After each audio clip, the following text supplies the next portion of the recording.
ये नहीं है कि शाही इमाम खुद कितने बड़े हैं या छोटे हैं, या इस देश के मुसलमान वाकई उन्हें अपना उस तरह से नेता मानते हैं या नहीं मानते हैं। लेकिन सवाल ये जरूर है कि इस देश में रहते हुए, जामा मस्जिद के शाही इमाम होते हुए, क्या वो नरेंद्र मोदी को निमंत्रण नहीं दे और दूसरी तरफ नवाज शरीफ पाकिस्तान के प्रधानमंत्री को निमंत्रण दे दे, क्या इसे देश स्वीकार करेगा?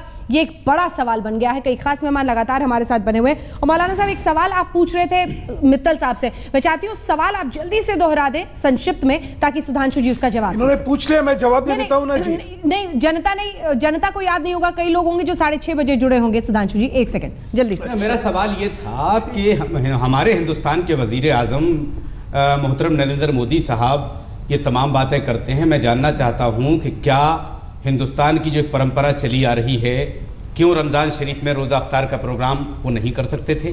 क्या ईद की मुबारकबाद लोगों के दबाव के बाद जो उन्होंने दी है, क्या पहले नहीं दे सकते थे? जो छठ पूजा की उन्होंने पहले से दे दी, दशहरा की पहले से दे दी, आखिर उसकी क्या वजह थी? क्या शक पैदा नहीं होगा हिंदुस्तान के मुसलमानों के दिल में?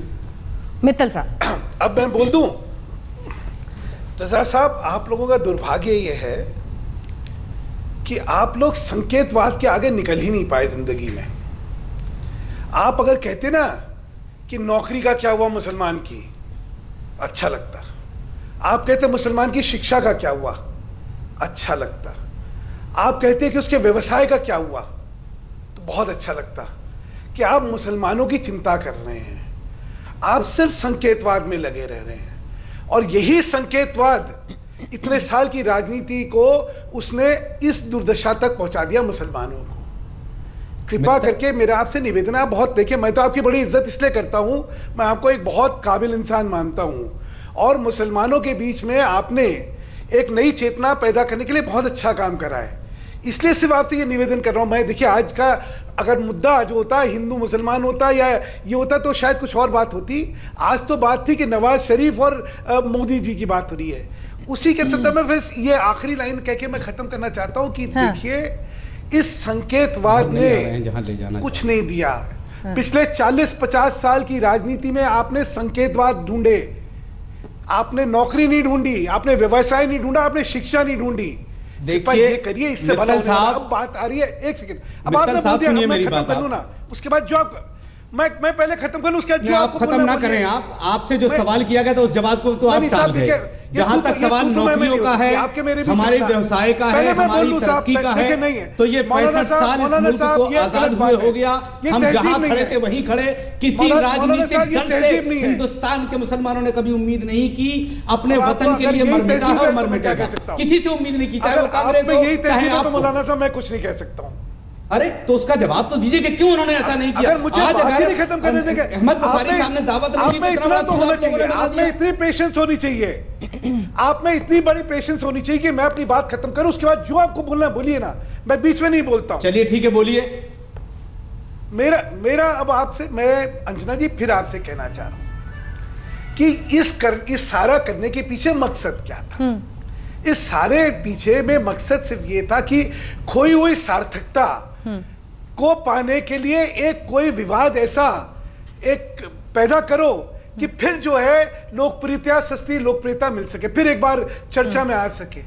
इसके पीछे इससे ज्यादा कोई और उद्देश्य नहीं है। और सार्थकता इनकी क्यों खोई, ठीक है, मैं उस इलाके को बहुत अच्छी तरह जानता हूं। मैं वहां पे चुनाव में भी देखा है, जामा मस्जिद और चांदनी चौक, ये सारा मैं बहुत समझता हूं। और क्यों इनकी सार्थकता और लोकप्रियता हुई, क्योंकि राजनीति इन्होंने क्या करा, इन्होंने धर्म में जिस तरह की राजनीति करने की कोशिश करी, वो इस देश के मुसलमान को स्वीकार्य नहीं है। और फिर मैं आज कहना चाहता हूं, इस देश का मुसलमान देशभक्त है। इस देश का मुसलमान हिंदुस्तान को किसी के सर्टिफिकेट की जरूरत नहीं। मैं आपसे इतना जानना चाहता हूं, मित्तल साहब, आपकी बात अगर पूरी हो गई हो, अगर पूरी हो गई हो, तो मैं एक बात आपसे जानना चाहता हूं। आपने कहा नौकरी की बात नहीं करते, व्यवसाय की बात नहीं करते। आज ही हिंदुस्तान के वजीर आजम ने ऐलान किया है 84 के दंगों के लोगों को मुआवजा दिया जाएगा। क्यों मुजफ्फरनगर के दंगों को मुआवजे का ऐलान नहीं किया? क्यों भागलपुर के, मेरठ के और बरेली के और अलीगढ़ के दंगों के मुआवजे का ऐलान नहीं किया? कुछ तो संयम रखिए। सुधांशु जी, क्या संयम रखूं? बात खत्म कीजिए तो उनकी भी बात सुना जाए। मैं खत्म तो करूं। अरे भाई मुझे खत्म तो करने दिए। अरे कब खत्म होगी आपकी बात? यहाँ चैनल का टाइम खत्म हो जाएगा, तब तक आपकी बात खत्म होगी। इस देश का मुसलमान कभी इस बात को स्वीकार ही नहीं कर सकता कि आप नवाज शरीफ जी को इस समय जो अरे वो तो मैं पहले कह चुका हूं, मैं बुलाए इसको कोई नहीं। तो साहब मैं कह रहा हूं आपके कहने से क्या होता है, मैं अपनी बात तो रखूं।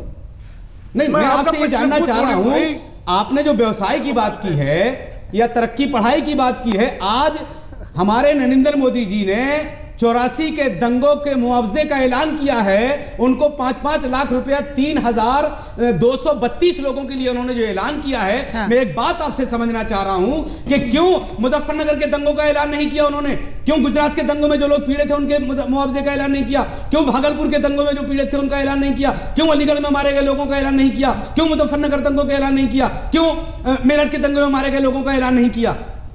मित्तल साहब बोलिए, मैं बता दूं। क्या बहुत बड़ा मास्टर स्ट्रोक लगाया उन्होंने दिल्ली के इलेक्शन के लिए?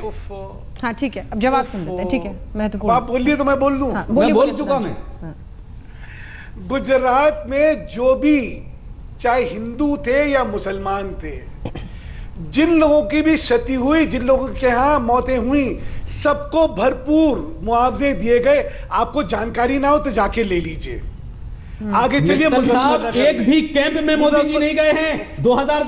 अरे आपको नहीं पता के बाद से हमें मालूम है, आपको नहीं? मैं यहाँ बैठ के एक कैंप में यहाँ बैठ के उन्होंने कुछ भी बरकलाने वाली बात कहते तो मैं कुछ नहीं कह सकता।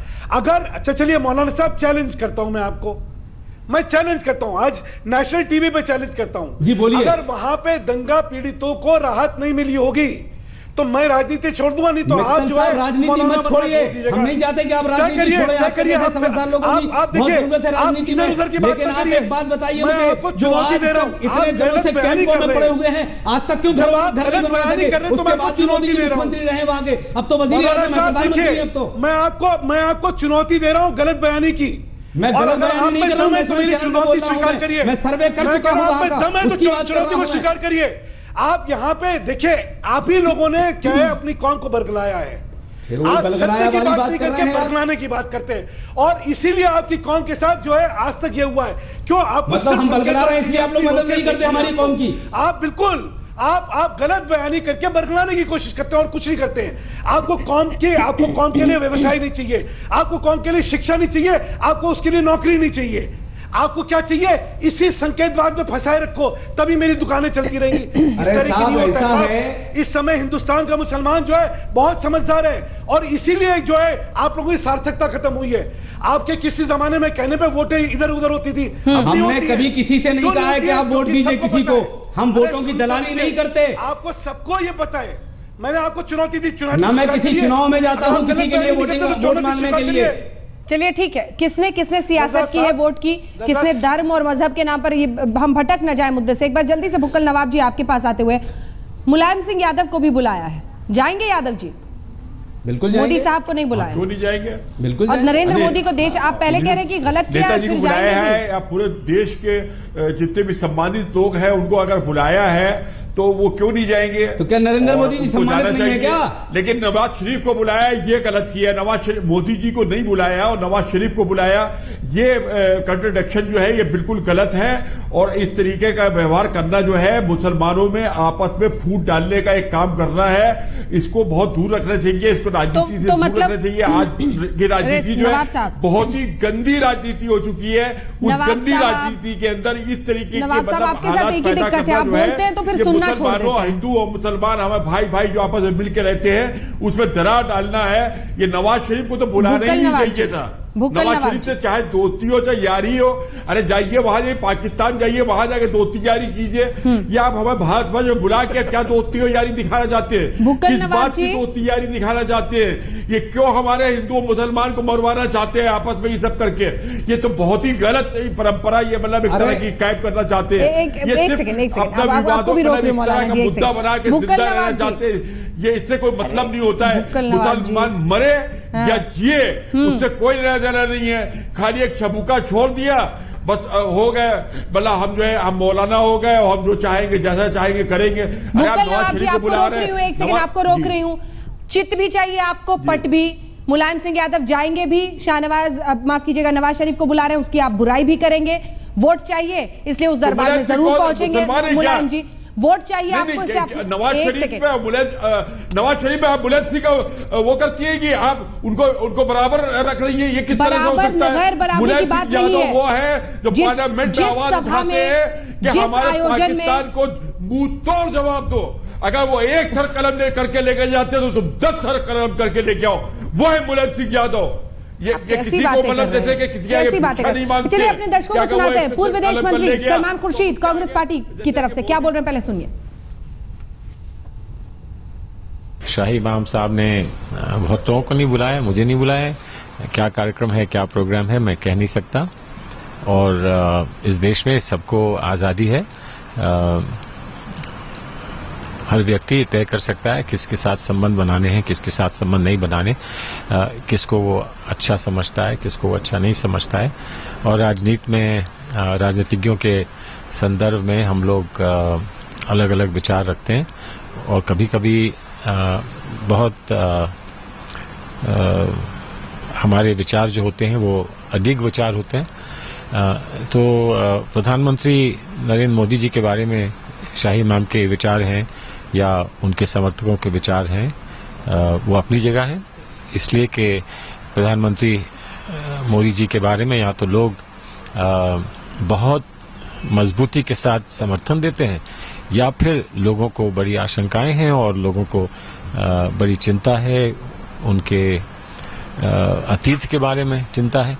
लेकिन ये इसको किसी चीज़ से जोड़ना जो हमारे देश के बाहर की कोई बात है, वो मैं समझता हूँ बहुत उचित नहीं है।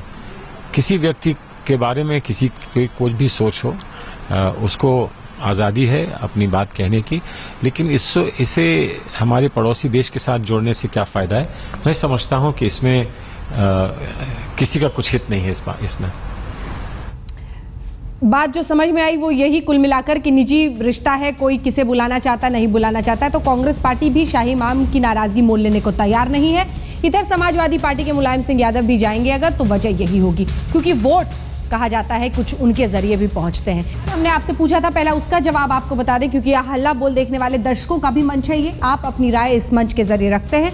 जो सवाल हम पूछ रहे थे उसके जवाब में कितने फीसदी लोग, ये देखिए 47% कहते हैं हाँ मुसलमानों ने मोदी को अब भी नहीं मंजूर किया है, जबकि 53% कहते हैं कि नहीं ये गलत है, उन्होंने उनको एक्सेप्ट कर लिया। और यही सवाल भी है मेरा मौलाना साहब, चाहे लोकसभा चुनाव हो, उत्तर प्रदेश में भारी तादाद में, गुजरात के चुनावों में देखा गया है, महाराष्ट्र के चुनाव में मुसलमानों ने वोट डाला है नरेंद्र मोदी के लिए। तो फिर आप बताइए ना शाही इमाम को कि हम आपको बॉयकॉट करते हैं, हम हिंदुस्तान के प्रधानमंत्री के पीछे हैं, हम पाकिस्तान के प्रधानमंत्री को आप बुला रहे हैं इसलिए हम आपका बॉयकॉट करते हैं।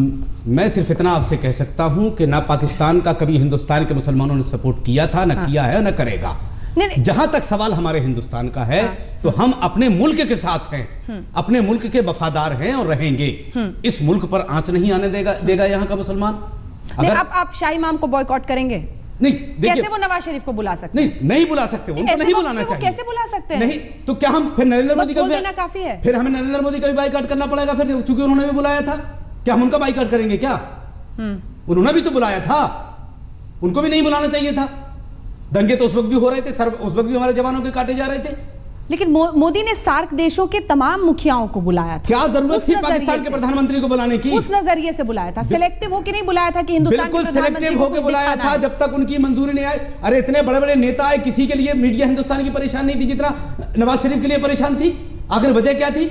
लास्ट मोमेंट तक जो है मीडिया एकदम हंगामा मचीते रहे कि नवाज शरीफ आएंगे, नवाजिश करेंगे कि नहीं करेंगे।